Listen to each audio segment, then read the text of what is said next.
Sir, ಇವತ್ತಿನ government gossip ಏನು sir? ತುಂಬ ಇಂಟ್ರೆಸ್ಟಿಂಗ್ ಆದ ಗಾಸಿಪ್ ಒಂದು ಇವತ್ತು ಬಂತು. ಗಾಸಿಪ್ ಅಲ್ಲ, ಇದು ವಾಸ್ತವ ನಡೆದಿರೋದು. ಹಿಂದಿನ ಟರ್ಮಲ್ಲಿ ಸಿದ್ದರಾಮಯ್ಯನವರ ಅವಧಿಯಲ್ಲಿ ಒಬ್ಬ ಪ್ರಭಾವಿ ಮಂತ್ರಿ ಇದ್ದರು, ತುಂಬ ಸೀನಿಯರ್ ಮಂತ್ರಿಯವರು. ಆಮೇಲೆ ತುಂಬ ದೊಡ್ಡ ಖಾತೆ ಒಂದನ್ನು ಅವ್ರು ಇಟ್ಕೊಂಡಿದ್ರು. ಆ ಖಾತೆಯಲ್ಲಿ ಒಂದು ಸಣ್ಣ ಎಡವಟ್ಟು ಮಾಡಿದ್ರಂಥವ್ರು. ಜೊತೆಗೆ ಸ್ವಲ್ಪ ತಮ್ಮ ವೈಯಕ್ತಿಕ ಆಸ್ತಿ ಪಾಸ್ತಿನ ಕೂಡ ವಿಸ್ತರಿಸಿದ್ದಾರೆ, ಕರ್ನಾಟಕ ಬಿಟ್ಟು ಹೊರಗಡೆ. ಎಲ್ಲೋ ಹೈದರಾಬಾದಲ್ಲಿ ಒಂದು ಸ್ವಲ್ಪ ಜೋರಾಗೆಲ್ಲ ಪ್ರಾಪರ್ಟಿ ಮಾಡಿದ್ರಂತೆ. ಆಮೇಲೆ ಬೇರೆ ವಿದೇಶಗಳಲ್ಲಿ ಸ್ವಲ್ಪ ಏನೋ ಹೂಡಿಕೆ ಮಾಡಿದ್ರಂತೆ. ಆಮೇಲೆ ಬೆಂಗಳೂರಲ್ಲೂ ಕೂಡ ಜಾಸ್ತಿ ಮಾಡೋಕ್ಕೆ ಶುರು ಮಾಡಿದ್ರಂತೆ.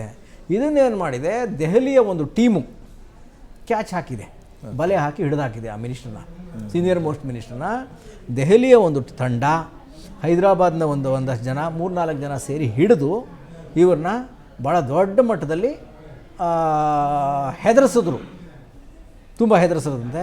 ಇವರು ಅಲ್ಲಿ ಹಿಡಿದು ಇವ್ರನ್ನ ಹಿಡಿದು ದೆಲ್ಲಿಯವ್ರನ್ನ ಹಿಡಿದು ತಮ್ಮ ಹಳಬರು ಯಾರೋ ಹಳೆ BJP ಸರ್ಕಾರದ ಮುಖ್ಯಮಂತ್ರಿಗಳಿದಾರಲ್ಲ ಅವ್ರ ಸುತ್ತ ಇದ್ದವ್ರನ್ನೆಲ್ಲ ಏನೋ ಹಿಡಿದು ಕಡೆಗೆ ಕಾಂಪ್ರಮೈಸ್ ಮಾಡ್ಕೊಂಡ್ರಂತೆ. ಭಾಳ ದೊಡ್ಡ ಮಟ್ಟದ ಸುಲಿಗೆ ನಡೆದೋಯ್ತಂತೆ ನಮ್ಮ ಹಳೆ ಮಿನಿಸ್ಟ್ರೊಬ್ಬರಿಗೆ, ಭಾಳ ದೊಡ್ಡ ಸುಲಿಗೆ, ಭಾಳ ದೊಡ್ಡ ಮಟ್ಟದಲ್ಲಿ. ಬಹುಶಃ ಈ ಲೆವೆಲಲ್ಲಿ ಮಿನಿಸ್ಟ್ರುಗಳು ಯಾರಿಗೂ ಸುಲಿಗೆ ಆಗಿರಲಿಲ್ವಂತೆ.